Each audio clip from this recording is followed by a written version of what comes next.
It's going. It's And going. we're live. We're live. Oh, it's upside down day because today is Friday, not Monday. It is. And we have a Right. guest. Actually, we It's- have two. right. Maybe. If the second Maybe. one shows up. All right. Good morning, But Daphne. good morning. Good morning, Nita. It's what day is it today? Friday. It is Friday, March 10th, 2023. And you are watching the Raging 2, the vlogs. Just get it. Just get it. I'm still waking up, so don't hit it too hard. Just give it a little smack. Just give it a little smack, and we'll be back. All right. All right.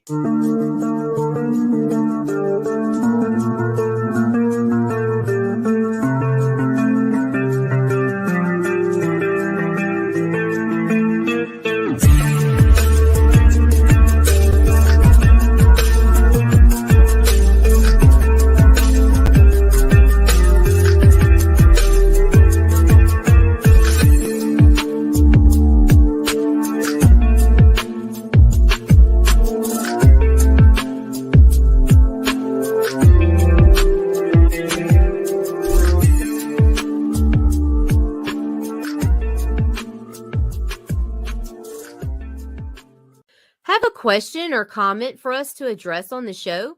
Have a topic you want us to talk about? Email us at indiecomicsnetwork@gmail.com. Want your comics to arrive in pristine condition? Head over to GeminiComicSupply.com and save 10% on your next Gemini mailer order or anything in the Gemini Comic Supply store. Use coupon code RAGIN10. That's RAGIN 10.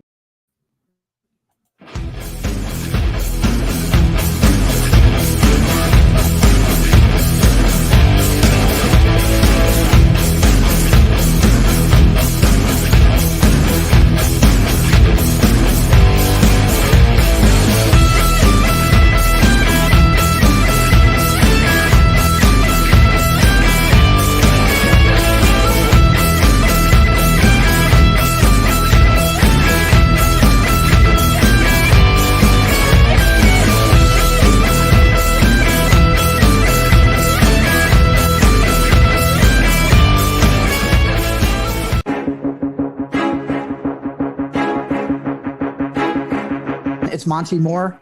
I'm a 30-year comics veteran in comics, games, and movies, and you've been watching one of my absolute favorite podcasts, Catch the Craze. You are watching Catch the Craze. What am I listening to? And you're listening to Catch the Craze. Where are all the indies at? A Catch the Craze podcast. What are you watching? I'm watching Catch the Craze. What are you going to do? Subscribe now to Catch the Craze, the #1 show online for independent. Have you subscribed to? You are an independent. Catch the craze. Making moves on your own. Catch the craze. On your grind in the streets. Catch the craze. Join the movement. Catch the craze. Catch the craze. All right. You ready, Daph? Yeah, go ahead. Oh, my goodness. Oh, I like your title there. Oh, shit. Yeah, hold up. Oh my goodness. Hello everybody. Welcome to another episode of the Raging to the Vlogs show on this Friday morning-ish thing, brunch. Our Friday Whatever brunch it is. show. Yeah. So who's joining us in the chat today? I don't know. I'm not even there. All right. Oh, let's see. no. Okay. All Okay. right. So far, Efrain and Patrick. Oh, hello. Good morning, good morning. Welcome. Good morning. Yeah, so now she's looking more professional now. There we go. Oh my goodness. And yes, I see you, the three people just waking up and watching me from that groggy giant eyeball on my StreamYard screen right now. And if you are joining us from Facebook, if you are joining us from Twitter, make sure you come on over to YouTube. Join our sexy people in the chat, Patrick and Efrain. Keep them company. It's like for now. So and make sure you like, subscribe, and push all the buttons and hit the notification bell so you get notified whenever any of our shows go live on YouTube. But before I get too far into that, hello everybody. My name is Daphne Lage. Hello there. My name is Daphne Lage, and I'm a cartoonist, illustrator, and comic book artist from New York. I have been self-publishing comics since 1992, and you know what that means. Welcome to another edition of Thunderdome! Oh, if it was just that easy. I am known for the furry fantasy adventure Tall Tales, which I just got the books for Peacekeepers in last night. So I will be working on packing up, preparing the books for fulfillment today. So I am known for Tall Tales, which also is going to be coming soon again on Kickstarter as well. So keep an eye out for that. But currently, speaking of Kickstarter, I am also known for my medieval fantasy soap opera drama, Eagle Raven, Heir of the First Unicorn, which will be returning to Kickstarter very, very soon. The second the Peacekeepers fulfillment is done, we're going to officially flood everybody's inboxes with the launch page. So yes, Eagle Raven, Heir of the First Unicorn, issue 6 returns to Kickstarter very soon. So make sure you keep an eye out for that. Oh, and as you can, let's see. I had my wrong cue card up. In the meantime, you can read both my comics online at Tall Tales, TAILSonline.com and eagleworks.com, EGOWORKS. You can check out all my videos on how I make my comics here on YouTube at my channel at Daphne Lage Art, which also simulcasts through the Indie Comics Network. And to tell you more about it, here is the ever professional Nita. My name is Nita Lanning. I'm a writer, vlogger, blogger, editor, comic book reader, pornographic poet, all kinds of shit. I'm a jack off of all trades. There you go. Yeah. That's going to be my story from now on. Right. Yes. And remember that you can find everything dealing with the network at Indie Comics Network. It.com. Oh, no. My Homstar didn't work. My Homstar didn't work. It.com. Cut. Okay, now it worked on my end. I don't know what's going on. It worked. Look, it's Friday. We're backwards. We don't know what we're doing. It's like you would think, it's like nobody ever said we were supposed to be professional. No, we're the semi-professionalist. Yeah, exactly. So it's like you guys know what's going on. Oh my goodness. So any housekeeping before we get started? Okay, so make sure you guys pay attention to the active crowdfunders. We've got Dog House, which we're going to talk about in a little bit. The Legend of Sparkle Dog, Don't Say a Woo by Chad Perkins. That's available on Kickstarter. Sister Mercy, issue 8, The Last Tomorrow, is over on Kickstarter. Eagle Raven, Heir of the First Unicorn, issue 6, right? Yeah, yes, issue 6. Issue 6. Oh my already. God, Daphne, that's fucking incredible. Is in pre-launch on Kickstarter. On Indiegogo, Hojo has the Mythicals. Mitch Rogers has his sign-up page for the Boger. That will be launching next Friday at 8 p.m. Eastern on Indie Comics Network. Max DeVille has Human Hunters. That's on Kickstarter. William Russell has Psycho Sal, also on Kickstarter. Ben Dunn is in The Last Days of Tomorrow Girl, The Early Years, on Kickstarter, and Lori Calcaterri has the Path of the Pale Rider on Kickstarter as well. So yeah, it's crowded. It's crowded, right? And there's so much more than that. Oh, and do not forget, Larry. Hello. Oh, hello, Larry. Hello. Savage Sin is now live on Kickstarter. If you missed the interview, go back in our history, check it out. Larry's got a new IP.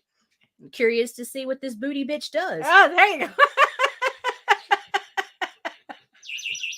Yeah, I'm very sure it's an entertaining comic outside of that. Absolutely. Outside of that, but a lot of great variant covers on that campaign. Also, I want to congratulate Luke Stone for putting his money where his mouth is, and he just launched his own crowdfunding site, launchmycomics.com. If you're looking for a different another alternative to Kickstarter or something to use in conjunction with Kickstarter, it seems from what I've seen, he combines the best of both Indiegogo and Kickstarter. I mean, I love the fact that he has images on the friggin' levels. Like, Yes, I've absolutely. been screaming at Kickstarter in all my previous surveys, put the goddamn images on the levels. And I don't know, allegedly they're supposed to be doing that soon. I don't know, but Luke has it now on launch my it's fundmycomic.com. So head on over to that link to check it out. Is Hybrids the game? Oh yeah, so Yes. actually, so Hybrids is the game is on Indiegogo and Fund My Comic. Comic. Right. It's got the RPG and trade paperback for the Hybrids. It was in conjunction with Nicholas Stockert. So yeah, there's a lot going on. People are busy. You know what? And that's good. People should be busy, because it's like when you're busy, you don't have time for nonsense. So word.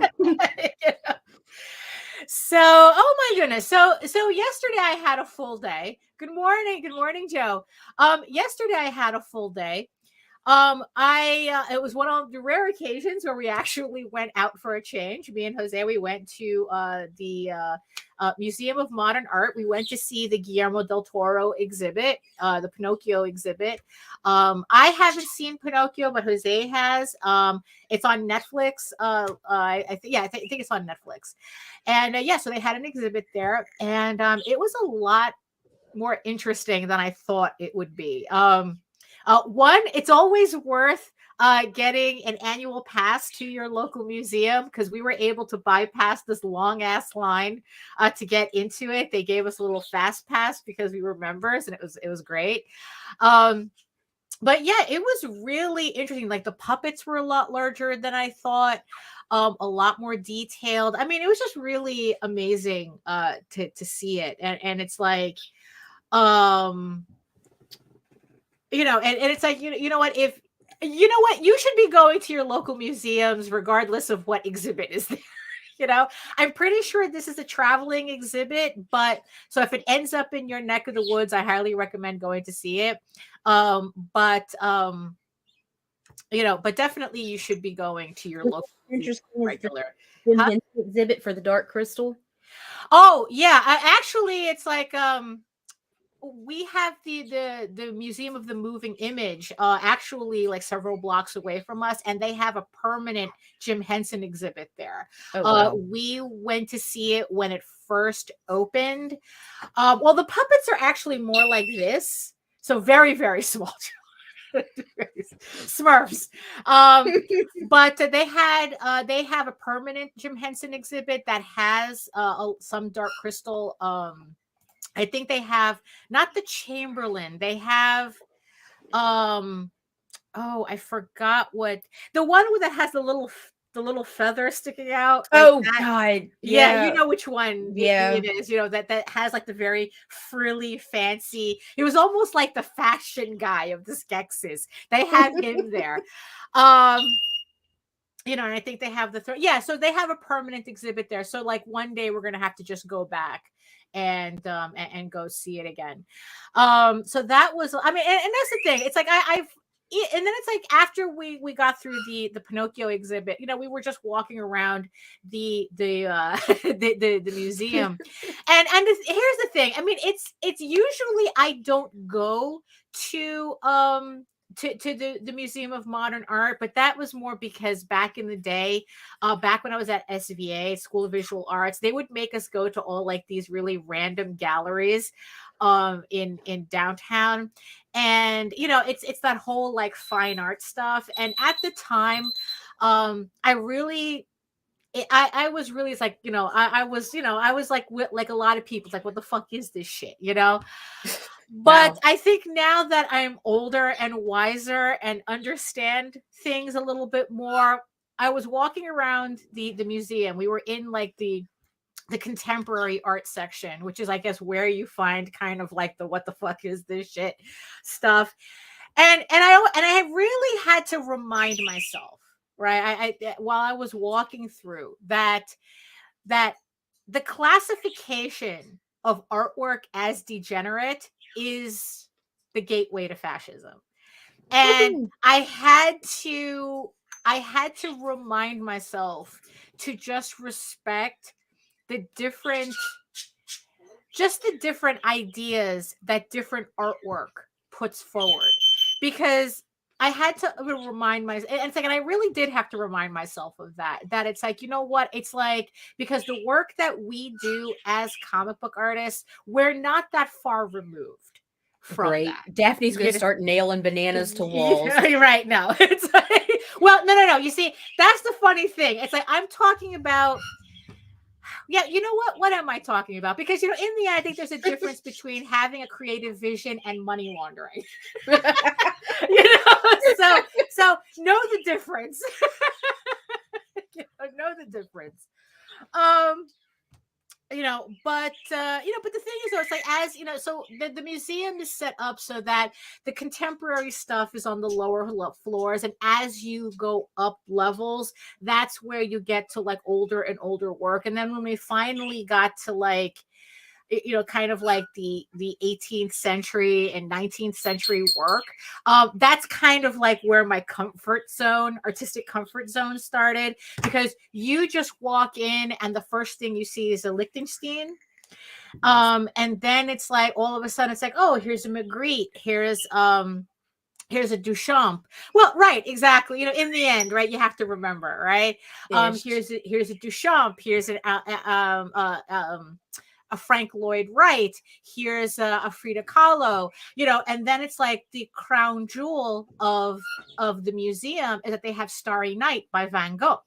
Wow. You know, and what was really funny is that, you know, so we're walking in, and then all of a sudden, like, you hear like a commotion. It's like, you know, and then you turn, and then there's the painting, there's Starry Night. And the thing is, though, just by mentioning it, I know everybody knows what this painting looks like, right? Absolutely. And everyone is going in, and they're going, Starry Night, Starry Night, Starry Night. And it's like it was Tom Cruise in the room. You know, and it was just really fun to see that it's like, you know, like, you know, that that you know, everybody's seeing this painting that we've all seen in books forever, but there really is something about seeing it in person. You know, and realizing that it's not as big or not as small as you thought it was, you know.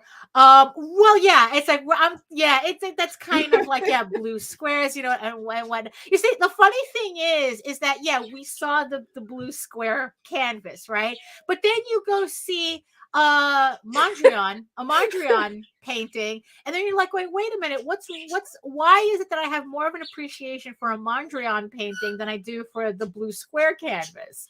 You know, but then again, I was technically there for more of the Francis Bacon. You know, if you really want to see kind of like the genesis of real horror paintings, go look up Francis Bacon.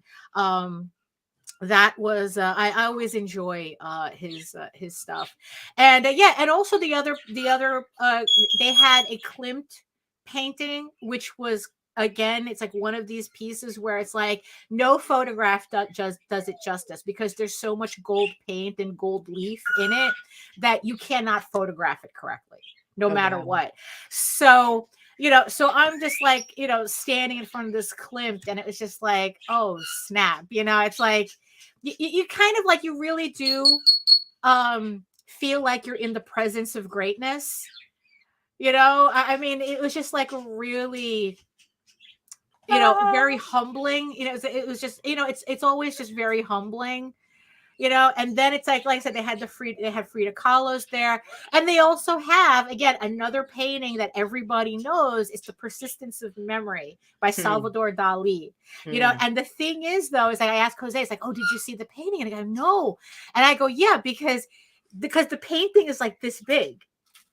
And if you're not paying attention, you miss it. You know, it's, for those of you who don't know, it's the Melting Clocks painting that, you know, when you see it, you recognize it immediately, you know, and it's literally like this big, you know, and if you're not paying attention, you miss it, you know. But, you know, because like Starry Night, I mean, I can't even begin to tell you how vivid those colors are, you know. Oh, but then it's like, and then it's like, right?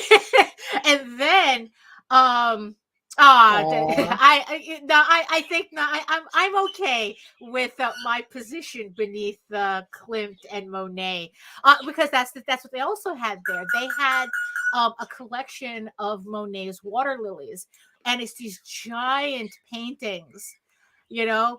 And exactly. It's like there's these giant paintings with the water lilies in its own room, and they had seating in the middle of it, and it's just like you literally feel like you're in that garden that Monet was painting, and it's just like, it was just, it, like I said, it's like no photograph does these things justice.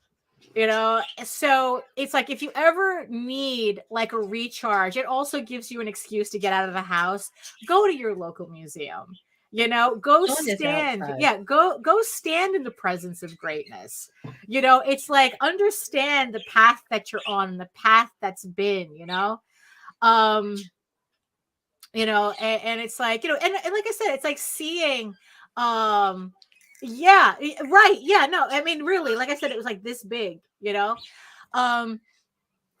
had a whole collection of Picassos there. And here's the thing too. And again, it's like, you really have to see Picassos in person, because all the people who think that, oh, Picasso was a no talent hack who just did cubism, you've never paid attention to a Picasso before. You've never seen his collection. You don't understand who this man is as an artist. And you know what? And you also don't understand that he was an illustrator before he got into cubism. He didn't just, go, oh, I don't know how to paint, so I'm going to draw this bullshit. It's like, no. It's like, when you're looking at a Picasso in person, these are not bullshit lines that he just put on a canvas because he didn't know how to paint, and it's like, and yeah, and it's like, I really have no patience for people who think that, oh, that's all it's like, regardless of what you think of Picasso as a person, this man knew what he was doing when he was painting, and like I said, to see the pieces in person, you have to see them in person to understand, I mean, and the thing is that there was like these school groups going through, which, and it's like, and it's really funny because you could tell, no protesters there. No. Those days, those were kind of like more, those happened more under the Giuliani years. Because I remember it was the Brooklyn Museum that was getting protested because of certain paintings, because of the Mapplethorpe exhibit, I guess the elephant dung Virgin Mary. It's it's like, again, it's like, classifying artwork as degenerate is the gateway to fascism. It's like, I literally, and what's funny is that was kind of the theme of the Guillermo exhibit, because I like I said, I didn't watch it, but his version of Pinocchio takes place in fascist Italy, and there was a prop there where they were showing, I guess, like the training center, indoctrination center for the kids, literally, and the gate was shaped like a giant M for Mussolini.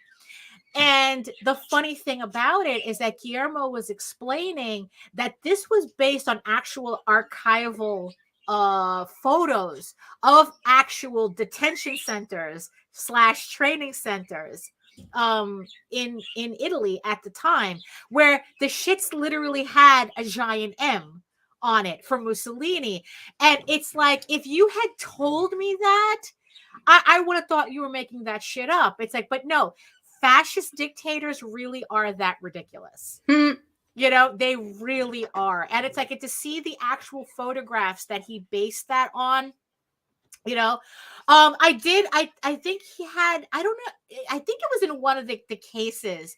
I'm pretty sure, like I said, I didn't see the movie, so it's not like I recognized a lot of the pieces. But I'm pretty sure you know, the Mussolini puppet was there. But it's like, you know, so it's like, so this particular part really got me because it's like, you know, it's like he's showing the archival photos showing the gates with the giant M's on it.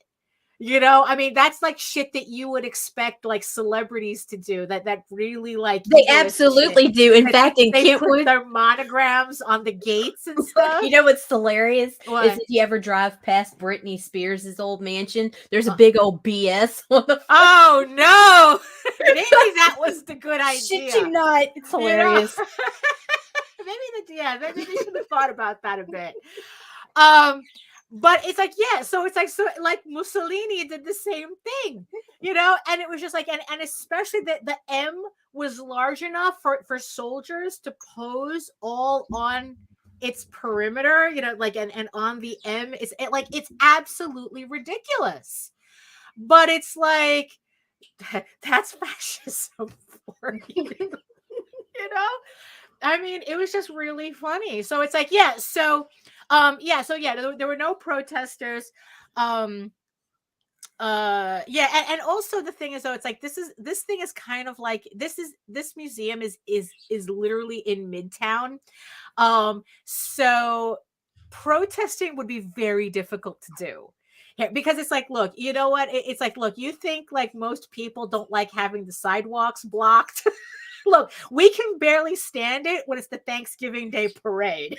Oh shit! Where New Yorkers are not putting up with protesters. You know, so it was pretty cool. I mean, my only regret, but that's the reason why I got the annual pass, is that I couldn't really like really study the pieces the way I wanted to. Like I really couldn't, like, because we were with friends and it's like, you know, I think I was looking at the pieces more than they were. They were like, you know, just catching up, and I was like really looking at the pieces, and I couldn't really embrace it as much as I had wanted to. Right. But you know, like I said, it's sometimes you just need that feeling of being surrounded by greatness. You know, and that's kind of what I got yesterday. And it's like, you know what? It's like, look, this gives us a reason to go back. It's, you know, in the end, it's like I have an annual pass for the MoMA. I have an annual pass for the Museum of Natural History. I have a museum pass for the Metropolitan Museum of Art. So it's like, you know, I you know, it's like I can technically go at any time. So which I should. I really should go more often, you know, just to remind myself that there's other things out there than just comic books and really questionable Japanese, how to draw Japanese chibis books. Oh my God, you got it. Yeah, I Wow. did get it. And I mean, we're just hitting the half hour. So just to be really quick, I've been collecting.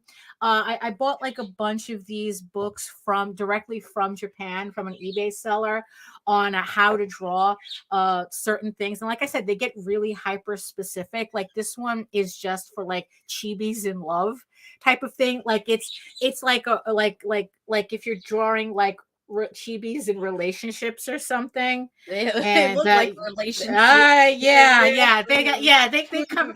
It's like the Japanese are not cowards, that's for sure. No, they are not. And sometimes they get really, really hyper specific, because this one was so hyper specific. I had to get it just out of curiosity. And it's literally a book just focusing on men's hips. Oh my gosh. And and it's like, again, not for cowards. Right? I'll show it on. We're gonna need a House of Bob to look through these. Yeah. But the funny thing is that from our Monday conversation about how that lady does webtoons and does like 11 pages a week or something. So every one of these books comes with a CD. And what you're supposed to do is that this is not just a how-to book. This is an asset book. So what you're supposed to do is you're supposed to take these assets from the CD, drop them into your pages, and draw on top of them. Oh, wow. So, yeah, they literally have a book called Tracing Hands and Feet. That's probably another book I'm going to get. Like, you're supposed to put them in and then trace them.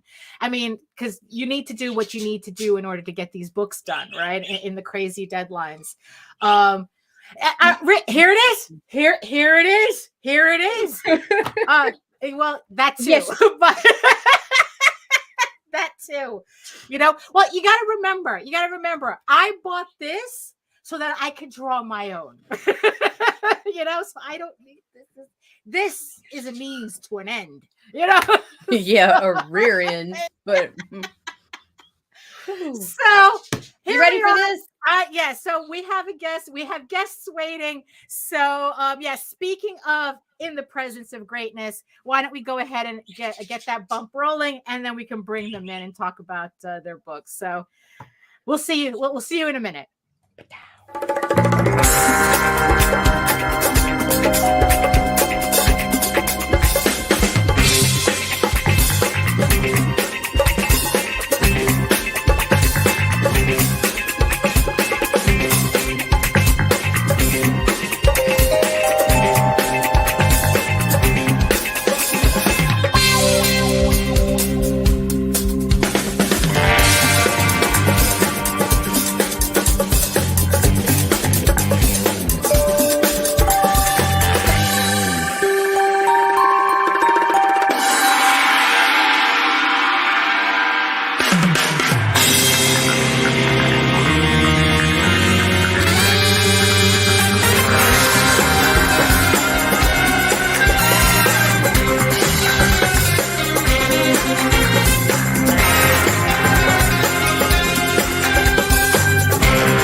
Hello, gentlemen. Hey. Hey. So, welcome to the show, even though technically C is just the next room. So yes, right. Always in the next room. Right, exactly. So, let's start off with introductions. Rodney, introduce yourself and tell the people who you are. Hey, everybody. I'm Rodney Fyke. I'm an artist, writer, creator. Do a little bit of everything. Work with Hasm Productions, or I am one half of Hasm Productions, we'll say. Been doing indie comics off and on for 30-something years. You can find me on Rodney Fyke Art, Facebook, Instagram, and the Twitch, Hasm YouTube channel, and Hasm.com. That's HAZZUM.com, where we have our book currently, Dawg Haus, live on Kickstarter right now. C is the artist, I am the writer and the colorist, and it's a lovely book. Yes, it is. I edited this book. It's a family affair. So C. Hey. Even though everybody knows you already, we need everybody to know who you are. Right. I'm C. Michael Lanning. I'm Nita's husband. Thank you. Oh, wait. No. Also, I do a little bit of drawing on the side, for Hasm Productions, the Dawg Haus, Arrow Comics, Calico Shard, and a couple other things coming up. So I like to call myself a graphic translator. Very nice. Oh, very nice. Very nice, sir. Official title. So you both have a campaign on Kickstarter right now for Dawg Haus. But let's talk about, how did you get to this point? Like, I know, like Rodney, like you were working on a book called Roadkill Rampage. That's kind of like the first book I heard from you. And Dawg Haus seems like kind of a departure. So so what led you here? Well, I kind of go in spurts, because before Roadkill Rampage, I was doing Peanut Pudding and Jelly and Pitter Patter, which was all kid-friendly stuff. And I was tired of the kid-friendly. I wasn't tired per se, but I wanted to show people that I could do more than that. So we did Roadkill Rampage, and it took off, and it's been very well received. So I wanted to keep in the adult theme stuff. And as you guys can all relate to, when you're working on one thing, while you're working on one thing, your mind wanders. Oh, yeah. Introduces you to all these other lovely new things that start talking to you. And that's how it happens. For me, the stuff usually comes to me in lines of dialogue. between characters that I haven't been introduced to yet, and then I just listen, and they keep talking, and they start formulating in my head. And with Doghouse, it was really Tina and I were watching TV, and we were just shooting the shit about this and that and the other, and we saw a commercial for Bad Boys, the movie Bad Boys with Will Smith and the other guy. Martin Lawrence. Yeah. And I just threw out Scirocco, and Tina said, well, that'd be kind of funny to do like a buddy cop book. And I was like, Scirocco and Tubbs. And she's like, what? I said, Scirocco and Tubbs. That would be their names. And a couple days later, Tubbs turned into Rubs. So. I think Tubbs was also the name from one of the characters from Miami Vice, right? Yeah. So that's the genesis of it, really. And it just took off from there. So what made you want to do it as a furry book as opposed to something like Roadkill or Rampage? Because I was ruined from a very early age by Looney Tunes. And that's really it. It's just my love for Looney Tunes, the old MGM Tom and Jerry cartoons. I just love of animation and just the characters and stuff like that. And the seedier side, I do the pitter patter stuff, which is more fluffy and puffy and kitty. And this stuff, Chad says drugs. It's not.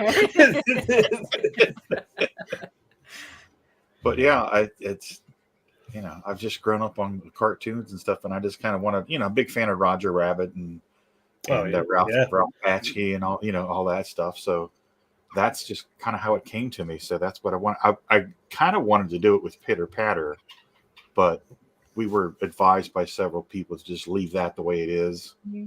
And if you're going to go more adult themed, make it dogs. Right. So that's what we did.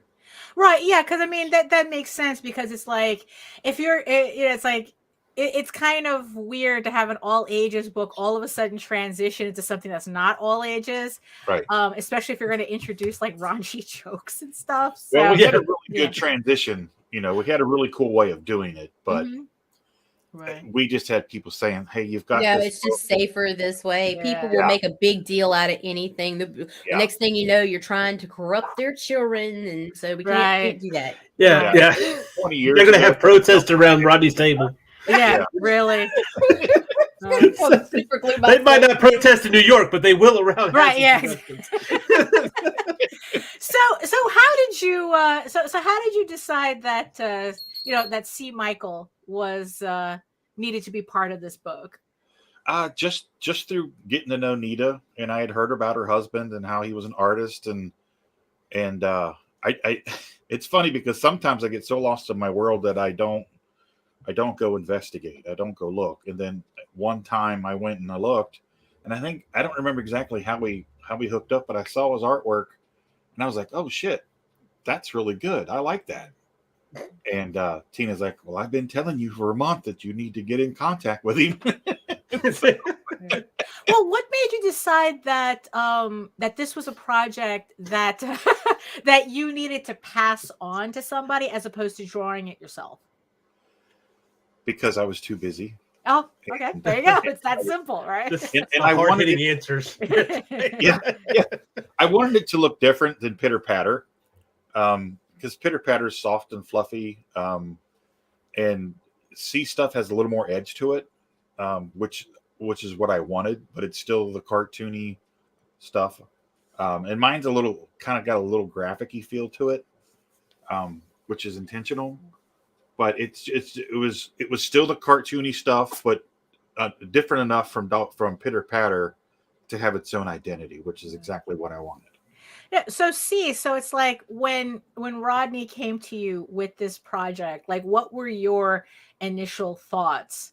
Because it's like you're still relatively new to the comic scene. Yeah, no, right? True. Because this would probably be, honestly, I think this is my fourth full comic really that I've done. when he came to me, the first thing I thought was, man, I have to do a sex scene. And now I have to do a sex scene with dogs. Oh, no. Well, to say it that way. It's okay. We were getting you warmed up for issue 2. Oh, no. See, I'm scared of that. I'm real scared. But, yeah, no, I've always been interested. Like, Who Framed Roger Rabbit? I was young when that came out, but I remember seeing that in the movie theater. And of course, the Disney afternoon has such an influence on me anyway. It just feels natural to have that progression to go with age into something like this. You know, it's, you know, you had Darkwing Duck and Tailspin and all of that, which, you know, had its kid humor, but it didn't play down to kids. Right, so it just seems kind of natural to move on from that and still be stuck in that, you know, animal genre, I guess. Right. So. You know, and the thing is, though, it's like, did you feel that the book was challenging, or just in general, or was that like something, the fact that it opens up, you know, on kind of like a raunch? I mean, it's raunchy, but it's not pornographic. I mean, I don't want to give anybody the wrong idea of what the book is. Yeah, it's not like, you know, it's like the reason. Yeah, you know, it's kind of like a raunchy, furry, you know, lots of double entendres type of type of book. Like, what was your biggest challenge with this book? I would think probably trying to get Phoebe, the female, right, the one that you see that you normally see. I think she might be the only female in the book, isn't she? Well, no, there's a couple of other ones, but yeah, trying to get her right, trying to take what was a certain breed and translate that into this tone and this style was probably the hardest thing to figure out. Right. Which was funny because there was a certain changes when I gave him the character designs that he made, but that one was great. So I'm like, I don't know how that happened, but okay. Right. So it's like, so this being, you said that this was like your fifth full comic. Fifth, yeah. So, so what changes do you have you seen doing these 5 comics? You know, like, do you see yourself kind of like still evolving? Like there's still challenges, like? Oh yeah, definitely. Absolutely. You know, trying to visualize the scene is, I don't want to say it's easier. It's just, it's thinking more complex, I guess, trying to get a better angle of it. And Rodney's script was pretty right on what he wanted to see in each panel. So that was helpful. Right. And then sometimes the diagrams. Oh god, the maps. Anyway. Oh wow, yeah, okay, you're ahead on that. Okay, you're building sets and stuff. Yeah, he was. Yeah, I got a couple of maps of the bar, a couple of maps of here and where this goes. Well, and that goes. Yeah, I completely messed that up, but oh well, I mean, because I can definitely, like, that's something that I'm getting used to myself, making maps of my environment, so that when I'm drawing, it's like I'm not messing my own background. Oh yeah, I started that with Pitter Patter. The whole top floor, the man cave in the basement. I just took a piece of paper and I just, you know, I love architecture and I always wanted to be an architect, but I could never do the math. So I love like looking at blueprints and stuff. So that's kind of I do a poor man's blueprint. Very nice. So for the same reason, you know, I know that if they're in this room, this is what the background's going to be. When they go over here, this is what it's going to be, and it's consistent. Right. Yeah. So collaborating now here's the thing. So you're technically collaborating as 2 artists working on a book. Now, were there any points where like that kind of was a conflict? Don't lie, boys. No. You know, where there might have been times here and there where we misunderstood each other, and that it would have. But you know, once you get into that, you work it out. You have to learn each other's language. is the artist yeah, with paint brushes and everything. No, really. No, but they're when you're working with anybody, you have to learn their language and they have to learn yours to kind of understand where you're coming from. I find that a lot in like, directions. You have bird's eye view or worm's eye view, and some, a lot of people high angle, low angle, and trying to understand what they're seeing. I'll say that's pretty much about it. Did Rodney supply like character designs as well for you to work from, or you had to make up everything yourself? No, not everything. There was a couple of them that he gave me direction towards, but I, tweaked here and there. Yeah. Right. They make beautiful babies together. Speaking of beautiful babies, why don't we bring that campaign up and we can talk about it? So here we are. Thank you to the 63 people who have supported the campaign so far. You are funded at $17.49. So again, thank you everybody. And there's 14 days to go. So there's still plenty of time to get on board with this series. So why don't well, technically we ran the trailer already, so that there's no reason to run it here. But why don't you give us a rundown of the book and what people can expect from it? Okay. Well, it's the story of two K9 detectives, Scirocco and Rubs, as we said earlier, and they reside in New Growl City. And their little part of the town is just south of the Tuna Tunnel, which is kind of the seedier side of town. So the story features our two detectives, and they're called to the local bar, the Dawg House, to investigate the murder of its owner, Eddie. So they go and they're canvassing the area and talking to everybody. The two prime suspects are Sin, who is Eddie's longtime friend and bartender, and Fleeby, who is Eddie's side piece. I do have to admit, very clever positioning of that word balloon. And I want to point out that this is the only sex scene in the book. Although we offer adult variants in the campaign, this is it. This is as there we go. As bad as it's gonna get, I guess. So so the book basically centers on the last 48 hours of Eddie's life leading up to his death, and all the strange happenings and occurrences that are going on in the bar. So like we said, it's just good, ornery, adult humor, fun. So kind of think Howard the Duck with mutts. Right. Oh, there you go. Yeah. Yeah. And it's Scirocco and Rubs are buddies, and we do a flashback scene to show how they first meet. And I'm very much about the buddy cop thing and building that relationship and seeing how close they are and how much they care for each other. That'll all come down the road. But yeah, it's like I said, if you're a fan of Roger Rabbit and anything Batchke did and Looney Tunes, Animaniacs, all that stuff, and you like that kind of humor, this book is for you. It's hilarious. I think it's hilarious. It's funny. Yeah, I mean, I'm sitting here writing scenes and just giggling my ass off, and Tina's in the other corner going, what are you doing over there?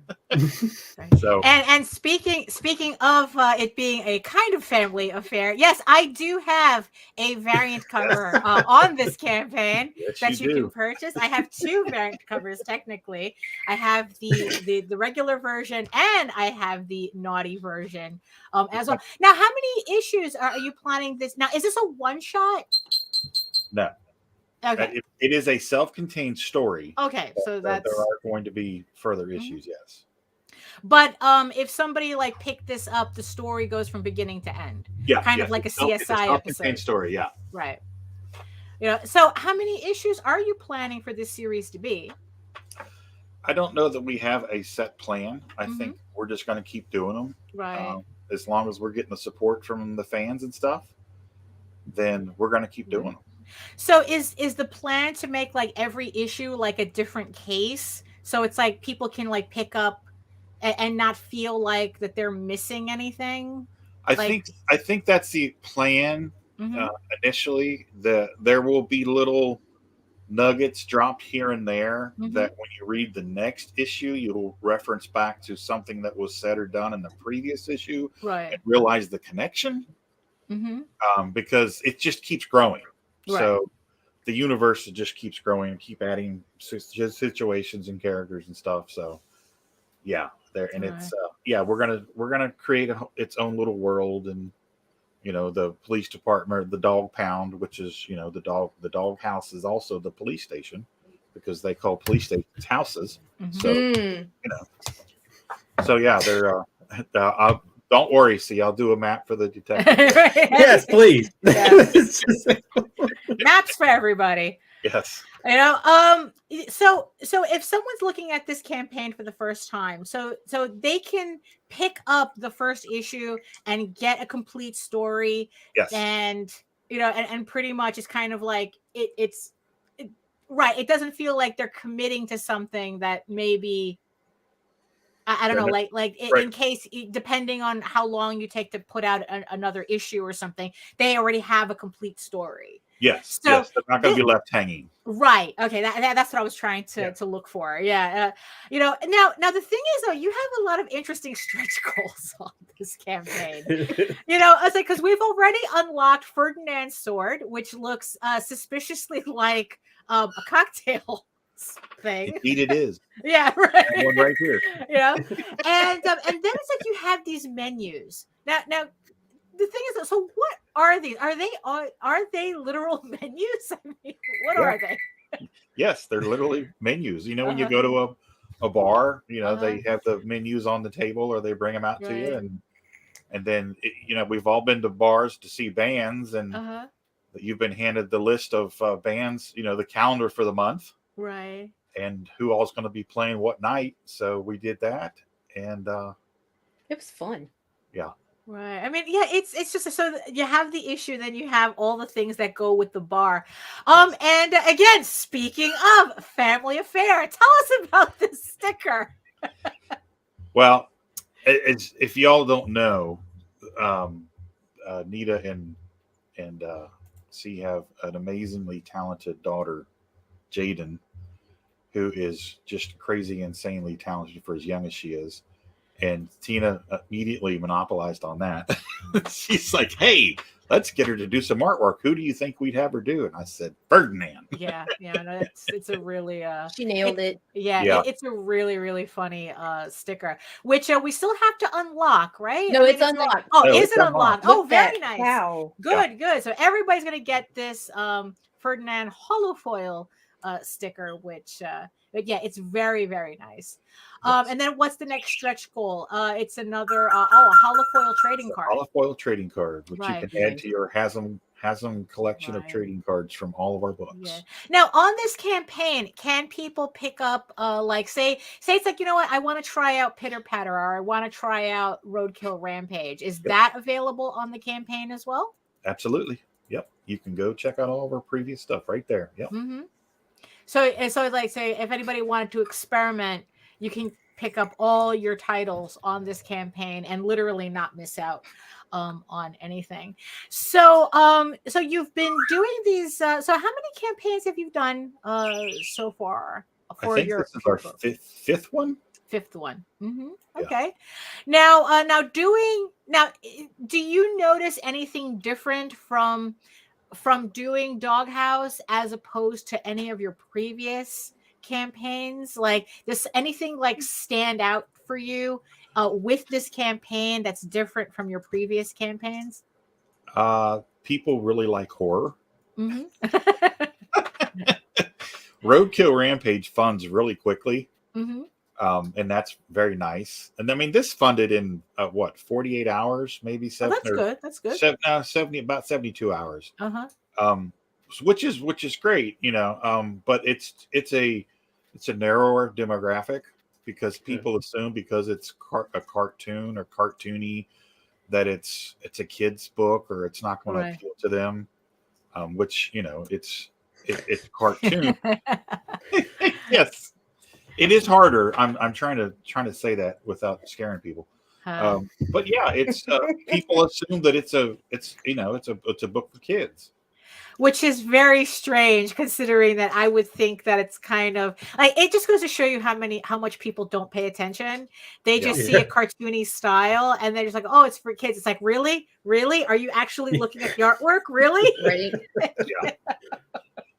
And This for is me, how I we all love end it. up watching Watership Down at 9.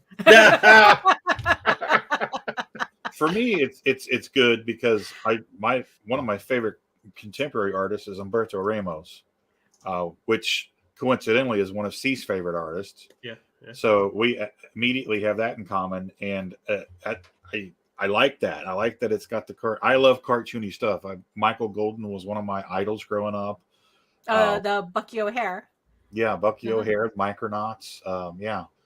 And I love it. I love the way it looks. I love the feel. But people think that it's, something that's not going to appeal to them. So, they need to give it a chance because it's really like watching Roger Rabbit or something like that. So do you have a next issue kind of ready to go, or is that's something you're waiting to see how this campaign does? No, it's up here. I have to actually in the next here very soon. I'm going to be typing it out. But Tina and I have been tossing ideas back and forth to each other for the last week.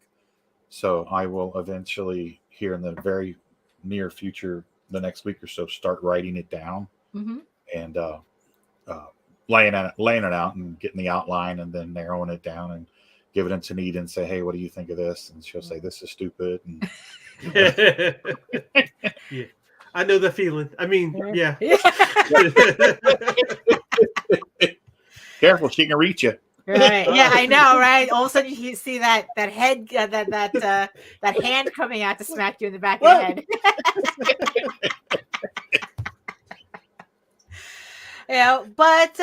So here it is. Here's Dawg Haus. How many pages is it? There's 24 pages. 24 pages, full color. So again, thank you to the 63 backers who have supported the campaign so far. We have 14 days to go. Like I said, plenty of time to support, but there's a lot of cool stretch goals that we still got to unlock. So just because you have 14 days to go ahead. And I want to point this out. Okay. Chad Perkins has Sparkle Dog. Ah. Also on Kickstarter. If you back both these books, you'll be eligible to receive these awesome chibi stickers. Oh, yeah, very cute, very cute. Aren't they so cute? what is it that they have to do? Support both campaigns. Support both campaigns on a physical level. That's it. Mm-hmm. And That's then I Sparkle guess Dog and Dawg Haus, and boom, these quality stickers can be yours. Oh, there you go. Yeah, they're very cute. Yes. They're adorable. Who doesn't love stickers? Yeah, no, exactly. It's like, yeah, I know. It's like, even though it's like I kind of run out of places to put them, it's like I always like having them. I have a little envelope that I put stickers. Yep. I'm the same way. Just to, because like, I'll put them on something eventually. So there you have it. Like I said, the links are in the show notes for all of the campaigns for this campaign and all of the other campaigns that we've mentioned before. So it's like, so do you see yourselves collaborating on like different types of books, or is it just going to be Dawg Haus for you two for a while? I mean, as long as C's game, I think we work together well. I love his artwork, so we were already working on something else, and decided to pull back on it for other reasons. But yeah, I mean, if Dawg Haus is his, as long as he wants it. Oh, there you go. Yeah. So C, with the different types of books, because this is technically your second furry book that you've worked. Because I know Calico of Shard was, I guess, like, well, it was kind of like a combo. That's more of a fantasy book. So do you have are you finding yourselves like yourself having like a preference for the type of artwork, the type of genre or anything that you're doing, or as long as you're able to do it in that cartoony style, you're good? So as long as, of course I'd like to, I'll take the cartoony style and gear it to whatever book it's on or whatever the case is. So it's not just, Looney Tunes or whatever look, right. But no, not really. honestly, I'm comfortable with humans and I'm comfortable with furries. So, how comfortable are you with cryptids? Right. Cryptids. Cryptids are furries. Yeah, technically, depending on the cryptid. So it's like, but is there like anything that makes you? Yeah. Well, we're definitely he's definitely going to be one after we're all done with him. That's for sure. I will send you to Jesus.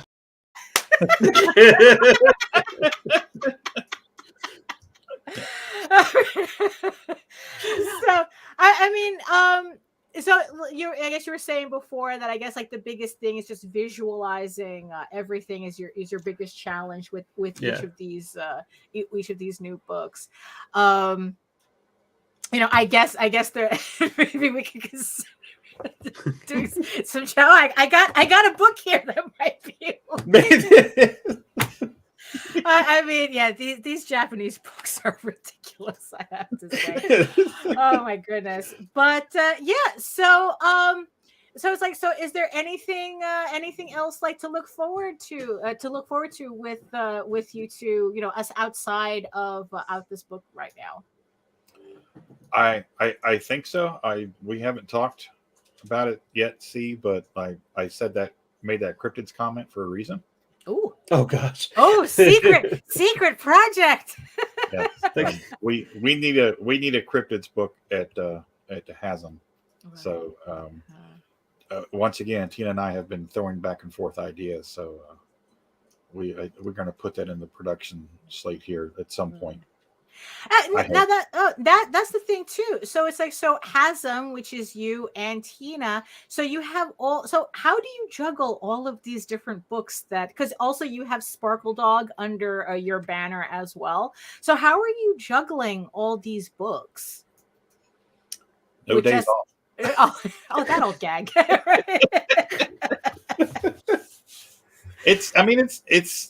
It's weird because people ask me all the time how you go from writing horror to writing, the other stuff. And it's I don't know. Okay, well, I've got 6 hours set aside on this day for this. And then at 4:00, I'm switching over to Roadkill Rampage, and that's just, it's the way I've operated for 30 years, it's old hat, it's what I do. Also, do you find that having such a variety of different types of stories to tell that it allows, I don't know, does it keep you from feeling like you're burning out because you could always move to another project? Yes, but there are times when it'd be nice to just go on a real vacation that isn't wrapped around a convention. Oh, well, that would help too. Yeah, that's true. Yeah. Like I said, that was kind of like how I felt being at the museum. It's like, oh yeah, we can actually do this. We can actually just go out and not have it relate to anything. Yeah, that's what I was thinking when you were talking about the museum. Yeah, technically it was, but at the same time, it was like, just being outside for a change. So thank you so much for coming on the show. So do either of you have any final thoughts? Like, was there something that you wanted to mention about the project or anything that we didn't touch upon? Yeah, I know, really. I would just reiterate that I think if you give the book a chance, you're really going to get a kick out of it. You guys have all read it. Yeah. You guys have all enjoyed it, which to me is great because it, having Tina read it and, okay, that's cool.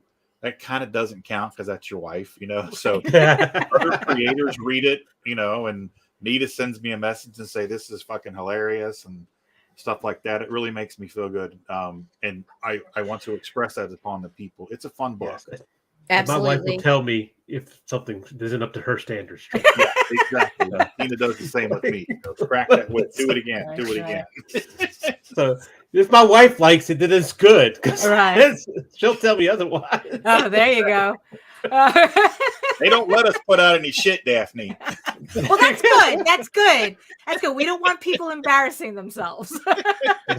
All you need is one dad joke through, make people flip tables. Above all else, don't embarrass the family. Right, exactly. It's like a comic book mafia here. Exactly.